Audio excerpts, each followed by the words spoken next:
দেখেন বৃষ্টির পরিস্থিতিটা দেখেন, বৃষ্টির জ্বালা আর বিরক্ত ভালো লাগতেছে না। দেখেন এই যে কেবলে নামছে বৃষ্টি, এবারে যদি বৃষ্টি নামে তাহলে কি বাইলে কত ভালো লাগে গৌরব বন্দিয়া না বলেন।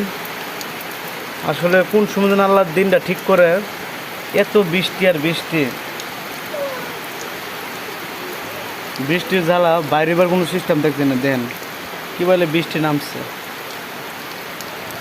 আসলে বন্দিয়া না কিন্তু ভালো লাগে না। যদি বাইরে না যাওয়া যায় তাহলে কিন্তু ভালো লাগে না। এই যে কোন সমুদ্রের বৃষ্টি এক ফুটা ছাড়ে না, বুঝলাম না হেলা লীলাটা, শুধু ডল নাইমা লইছে।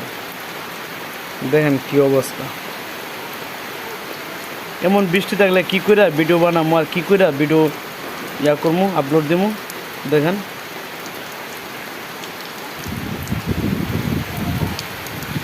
বাতাস বাতাস আর বৃষ্টি, বাতাস আর বৃষ্টি, একটু যদি থামতো মনটা বুঝতাম। বা আধা ঘন্টা সেক দিছে দিনটা, একটু বাইরে যায় ঘুরে ঘুরে দিকটায়, বাইরে বাইরে কোনো সিস্টেম হয়নি, এ বলে বৃষ্টি নামছে।